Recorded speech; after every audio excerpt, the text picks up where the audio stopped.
नमस्कार दोस्तों, मेरे channel the doctor who tell stories में आपका स्वागत है। मैं हूं आपके साथ डॉक्टर निमी रस्तोगी। अपने क्लिनिकल एक्सपीरियंसेस को चेंजिंग वैल्यूज और सोसाइटी नॉर्म्स एंड एटीट्यूड को मिला के जो नैरेटिव बनता है उसी के आसपास मैं कहानियां बुनती हूं। आज मैं आपको तीसरी कहानी अपनी सुना रही हूं। मेरी कहानी का शीर्षक है लव, सेक्स एंड धोखा। तो जनाब, बात 3 साल पुरानी है। मार्च का महीना था। मैं एक कॉन्फ्रेंस के सिलसिले में ऑस्ट्रेलिया गई हुई थी। मैं अपने रूम में सो रही थी। रात के 1 बजे मेरे फ़ोन पर कॉल आती है सेंटर से। मुझे बहुत हैरानी होती है जब पता चलता है कि जो रोज़मा मेरी स्टाफ नर्स हैं वो ये कह रही है कि मैडम क्लिनिक पे पुलिस आई हुई है और ये कह रही है कि अपने सारे रिकॉर्ड्स दिखाओ और ये इसको सीज कर लेंगे। मैं थोड़ा अपसेट हो जाती हूँ और पुलिस इंस्पेक्टर से बात करती हूँ तो मुझे बताते हैं, मैडम एक लेडीज ने आपके क्लिनिक के ऊपर केस कर दिया है। अपने बॉयफ्रेंड पे केस किया है, आप पे केस किया है और क्लिनिक का नाम भी उसमें आया है। मैं बहुत हैरान रह जाती हूँ और यहाँ मैं बोलती हूँ कि भाई डॉक्टर्स को मेडिकल इंडेमनिटी ज़रूर लेनी पड़ती है, बिकॉज कहाँ कोई पेशेंट कब आपका नाम ले पता नहीं चलता। खैर, मैं वापस आती हूँ तो जो केस बनता है वो इस तरह से, उसी के बेस पे जो कहानी है बता रही हूँ मैं। तो गुड़गांव से हमारी एक पेशेंट आती थी, शिवानी सिंह। वो हरियाणा से थी। उनकी फैमिली बहुत रिसोर्सफुल, पॉलिटिकल कॉन्टैक्ट वाली फैमिली थी। उनके 4 भाई थे, एक अकेली वो बहन थी। वो किसी आईटी कंपनी में काम करती थी। वहाँ उनकी मुलाकात अभिषेक रावत से होती है। अभिषेक जो है वो देवभूमि उत्तराखंड से है। बहुत एम्बिशियस, बहुत ब्राइट हैं। Is a very good looking, well spoken, very well-meaning guy with excellent track records and academic record। वो IAS बनना चाह रहे हैं। खैर एनीवेज, दोनों का रोमांस हो जाता है। अभिषेक अपने मेंस क्लियर कर लेते हैं। 1-2 हफ्ते के बाद उनका इंटरव्यू होता है। अब ये लिव इन रिलेशनशिप में है, तो लिव इन रिलेशनशिप में ये नहीं पता कि अभिषेक और शिवानी शादी करेंगे। तो शिवानी की एक्सपेक्टेशन यही होती है कि शायद हम लोग की जो रिलेशनशिप है ये शादी में बदल जाए। शिवानी अभिषेक से 2 साल बड़ी हैं। तो पहली बार ये सेंटर में अभिषेक के साथ आती हैं तो पता चलता है कि शी हैज कंसीव्ड और इनको अबॉर्शन कराना है। यहाँ मैं बता दूं, हिंदुस्तान में अबॉर्शन लीगल है। किसी पार्टनर की ज़रूरत या उसके कंसेंट की ज़रूरत नहीं होती है। अगर आप 18 साल से ऊपर हैं तो आप एक अटेंडेंट के साथ आकर डॉक्यूमेंट साइन करके अबॉर्शन करा सकते हैं। 24 हफ्ते, ऑलमोस्ट लाइक 5.5 महीने तक। आई नो ये सरप्राइजिंग ज़रूर होगा बट ऐसा ही है।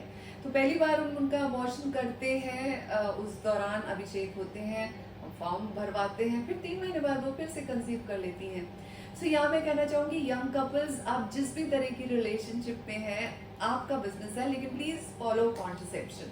खैर एनीवे, सेकेंड टाइम वो आती हैं तो सेकेंड टाइम फिर हम उनका मेडिसिनल मेथड से अबॉर्शन करते हैं। उसके बाद बात आई गई हो जाती है। मुझे तो इनफैक्ट याद भी नहीं था कौन शिवानी कौन अभिषेक, बिकॉज इतने सारे पेशेंट्स आते हैं।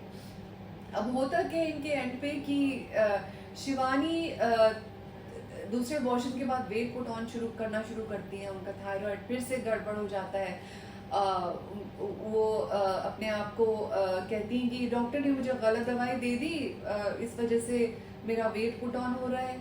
आपस में इनका धीरे धीरे जो है झगड़ा शुरू हो जाता है, क्योंकि उनके परिवार वाले, शिवानी के परिवार वाले चाहते हैं कि जल्दी शादी कर ले। उनकी उम्र बढ़ रही है। अभिषेक ऑन द अदर हैंड उनसे छोटे हैं और वो कहते हैं कि अभी शादी का मेरा कोई इरादा नहीं है, बिकॉज मेरे एम्बिशंस हैं कि मैं IAS बन जाऊं, उसके बाद मैं अपने माँ बाप को एक सम्मानजनक जिंदगी दे सकूं। तो वो almost on the verge of clearing the interview हैं। अब जब झगड़े होते हैं तो बहुत ज़्यादा प्रॉब्लम हो जाती है। शिवानी गुस्से में कह देती हैं, just get lost from the apartment, क्योंकि ज़्यादातर खर्चा शायद शिवानी दे रही थी, मुझे नहीं पता। बट अभिषेक अपने फैमिली को सपोर्ट करते थे तो शायद उनके पास इतने फंड्स ना हो। अभिषेक शिफ्ट हो जाते हैं। वो अपनी IAS की तैयारी करते हैं, PG में रह रहे हैं। अब शिवानी रोती रोती अपनी घर जाती हैं तो उनके भाइयों को जब कहानी बताती हैं वो बहुत गुस्सा होते हैं। उन्हें लगता है कि हमारी लड़की को रिजेक्ट कर दिया है, उसकी ज़िंदगी बर्बाद कर दी है। तो ये सब बैठ के अब एक कॉन्स्पिरेसी हैच करते हैं कि अब तो इस लड़के को हम बर्बाद करके छोड़ेंगे, चाहे कुछ भी हो जाए। हम इसकी ज़िंदगी को बर्बाद करेंगे, इस तरह की कंप्लेंट करेंगे कि जेल में सड़ता रहेगा, कभी बाहर ही नहीं आएगा। ये सारी बातें मुझे बाद में पता चली।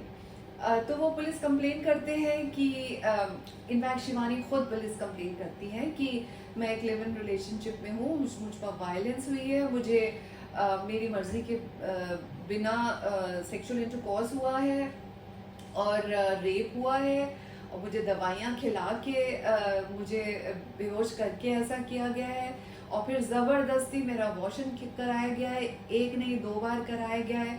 और इस पूरे षड्यंत्र में डॉक्टर निमी रस्तोगी और सार्थक मेडिकल सेंटर शामिल है।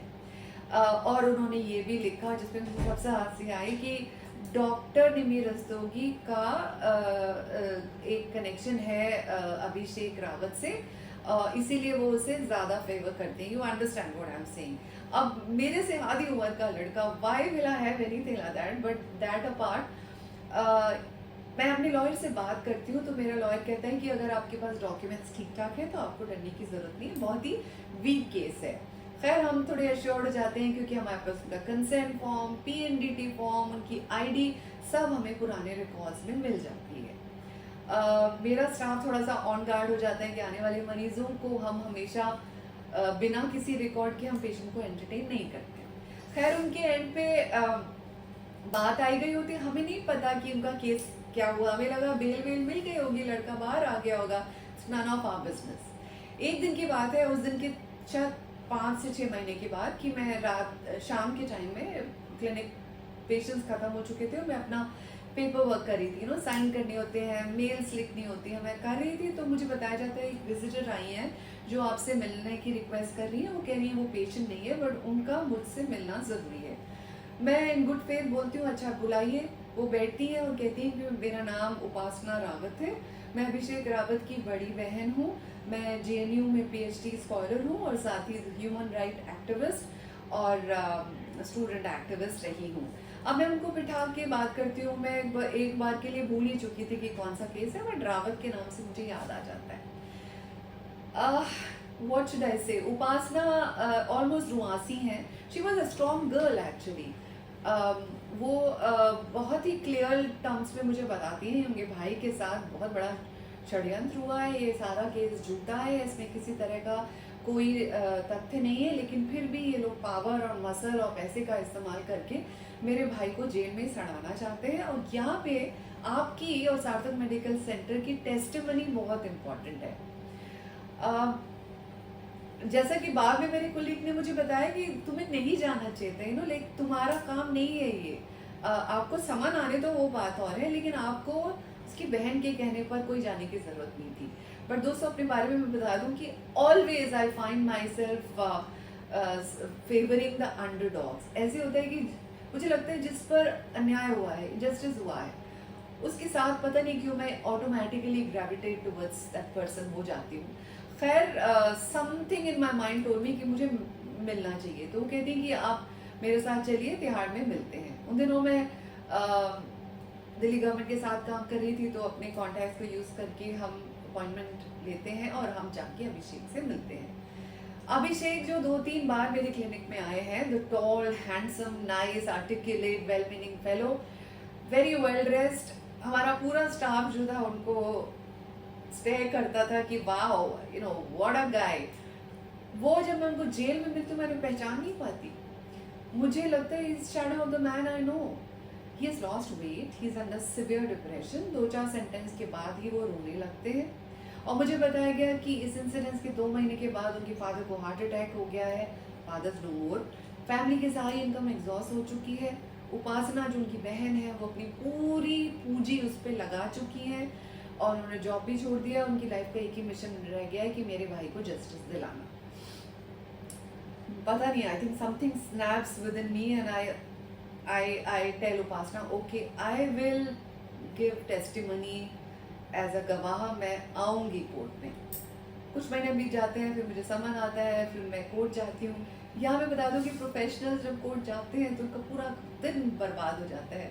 कोर्ट का काम मुझे तो समझ ही नहीं आता, इतना स्लो चलता है, इतना अजीब सा एटमॉस्फेयर होता है।